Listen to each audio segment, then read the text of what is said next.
तिल्कल अय्यामु नुदाविलुहा बैनन्नास।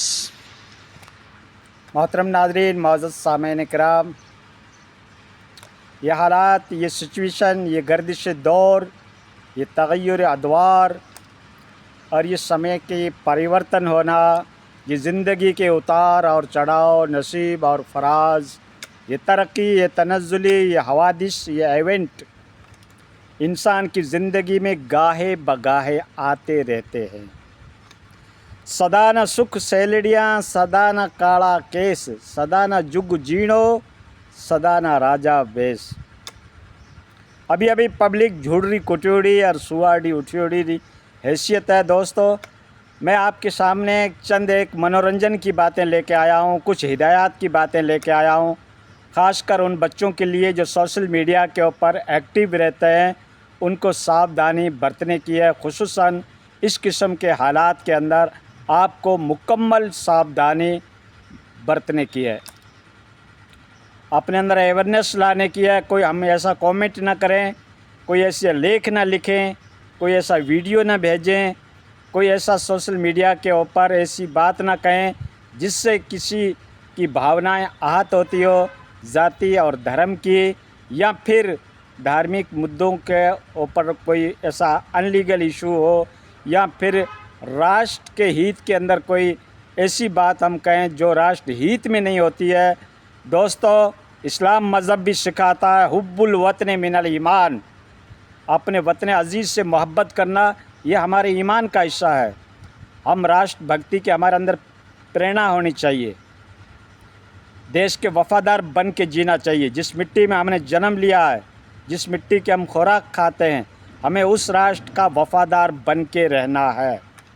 ठीक है ना? ये तुम्हारे अंदर भावनाएं होनी चाहिए, ये तुम्हारे अंदर आरजू होनी चाहिए कि हम इस देश के वफ़ादार, प्रत्येक नागरिक जो भारतीय है वो आपस में भाई बहन है, और हम इस राष्ट्र के दिफा की खातर, इसके डिफेंस के लिए हर टाइम तत्पर रहेंगे, तैयार रहेंगे, और इंशाअल्लाह वक्त पड़ा तो हम इस राष्ट्र की खातर कुर्बानी पेश करने के लिए भी तैयार रहेंगे।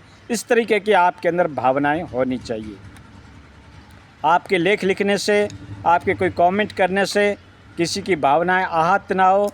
तुम देखते हो कि मैं तो किसी ढाणी में बैठा हूँ, मैं तो किसी खेत के दरख्त के नीचे बैठा हूँ, मेरे को कौन देख रहा है, जंगल में बैठा हूँ, बाड़ियों में बैठा हूँ, वीरान जगह पे बैठा हूँ। लेकिन दोस्तों, टेक्नोलॉजी ने आजकल बहुत कमाल कर दिया है। तुम कौन सी तहसील में बोल रहे हो, कौन से गांव में बोल रहे हो, कौन सी डिस्ट्रिक्ट में बोल रहे हो, कौन से राज्य से आप कमेंट कर रहे हो, सारा आपका एड्रेस ट्रेस किया जाएगा। इस तरीके की सर्वेलेंस आजकल मौजूद है। आजकल इस तरीके की टेक्नोलॉजी और डिवाइस निकल गए हैं कि आप कहीं भी बैठकर कोई भी कमेंट करते हैं तो जो सोशल मीडिया क्राइम बेंच होती है वो आपको ट्रेस करके आप तक पहुंच सकती है। आपको गलत कमेंट करने की वजह से जेल हो सकती है। इन बातों का हमेशा ध्यान रखना। बार बार फलाई इसके बारे में आगाह कर चुका है, लेकिन ये धारण है, मारूई रुधारण है कि इनको कोई पता नहीं है कि हम क्या लिख रहे हैं, क्या भेज रहे हैं।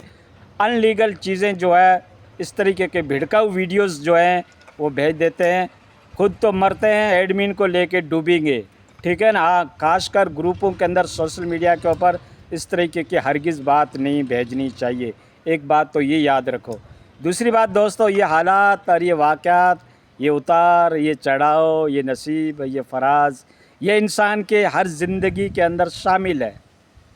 खुशी और गम का नाम ही लाइफ है, खुशी और गम का नाम ही ज़िंदगी है। सदा न सुख सैलड़ियाँ, हमेशा इंसान की ज़िंदगी में बहारें नहीं होती, हसीन मंज़र नहीं होता, रंगीन महफ़िलें नहीं होती, हमेशा एंटरटेनमेंट नहीं होता, हमेशा दिलजुइयाँ नहीं होती, हमेशा खुशियों की बहारें नहीं होती, और हमेशा बादे सबा के झोंके नहीं होते। कभी गम, कभी खुशी, ये इंसान की ज़िंदगी में आता रहता है। क्राइसिस से, मुसीबतों से, सिचुएशन से, परिस्थितियों से, कठिन परिस्थितियों से इंसान की ज़िंदगी सामना करती है। ये इंसान की ज़िंदगी की आजमाइश होती है, एक ट्रेनिंग पॉइंट होता है इंसान की ज़िंदगी का। एक समझो कमांडो ट्रेनिंग होती है आपकी कि आप हर परिस्थिति के अंदर तत्पर रहें, और हर परिस्थिति को फेस कर सकें। इसलिए ये आजमाइशें होती है मिन जानिबिल्लाह, अल्लाह की तरफ से। तो उसके ऊपर अपने को सब्र से, तहम्मुल से, टॉलरेंस से अपने को काम लेना है और सब्र के मादे को दिल से नहीं हटाने का, ठीक है। हाँ, तो दोस्तों इस तरीके की परिस्थितियाँ तो आती रहेगी। इंसान की ज़िंदगी है, उसके अंदर कई उतार कई चढ़ाव कई आते रहते हैं। कभी गम, कभी खुशियाँ, कभी कैसी परिस्थिति, कभी कैसे हालात, कभी कैसे वाक़यात। ये गर्दिश दौर है, तग़य्युर अदवार इसको कहते हैं। इसको समय का परिवर्तन कहते हैं, टाइम चेंजिंग कहते हैं। ये लाइफ की चेंजिंग होती है, आजमाइश होती है, परीक्षा होती है। ये होता रहता है और घबराना नहीं चाहिए। हर हाल में अल्लाह का शुक्र अदा करना चाहिए और सब्र से काम लेना चाहिए, ठीक है। हाँ, तो दोस्तों ये बातें हैं। और बाकी देखो, आप ख़ुद समझदार हो सोशल मीडिया के ऊपर आप क्या भेज रहे हो, खुसूसन इस वक्त जबकि हालात नाजुक दौर से चल रहे हैं, नाजुक दौर के अंदर हम इंटर कर चुके हैं। इस वक्त आपको हर बात के अंदर एहतियात बरतने का है। ख़ासकर जो सोशल मीडिया पे हमारे नौजवान एक्टिव रहते हैं, उनको हमेशा सोचना चाहिए कि मैं क्या भेज रहा हूँ और क्या कर रहा हूँ, ठीक है। हाँ, कहीं ऐसा ना हो कि हम तो डूबे हैं सनम, तुम्हें भी लेकर डूबेंगे। तो दोस्तों हमेशा एहतियात से, समझदारी से और अपने अंदर एक अवेयरनेस पैदा करने का, महज़ब बनकर जीने का, राष्ट्रभक्ति की भावनाएं लेकर जीने का आपके अंदर जज्बा होना चाहिए। और हक़ बात जो है वो आप भेज सकते हो। और ख़ासकर जो ये चैनलों की जो बातें होती है या सोशल मीडिया की जो बातें होती है, उसके ऊपर कभी भी आपको विश्वास नहीं करना चाहिए, ठीक है। हाँ, जो गवर्नमेंट अपनी तरफ से गाइडलाइन बताए, जो ऑथेंटिक न्यूज़ हो, वो आप आगे भेज सकते हैं।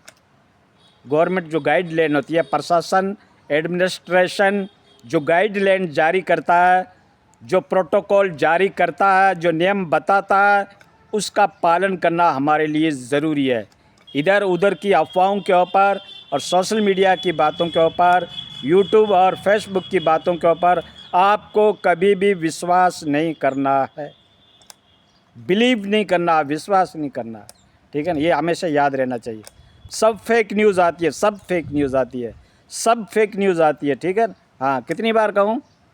3 बार तो कह चुका, ठीक है। तो ये दोस्तों थोड़े को घना समझना अपनी भाषा में कहता, ठीक है। और मोमिन का यकीन तो अल्लाह की ज़ात के ऊपर होता है। कोई घबराने की ज़रूरत नहीं, बस अपने अंदर जागृति लेके आओ, अवेयरनेस लेके आओ और असबाब की दुनिया के अंदर सबब इख्तियार करना ज़रूरी सीखो, ठीक है। सबब, असबाब जिसको कहते हैं, वो ज़रूरी सीखो। व्यवस्था जो करनी है वो अपने को करनी है, ठीक है। बाकी जो है इधर उधर की अफवाहों के ऊपर आप बिल्कुल ध्यान ना दें।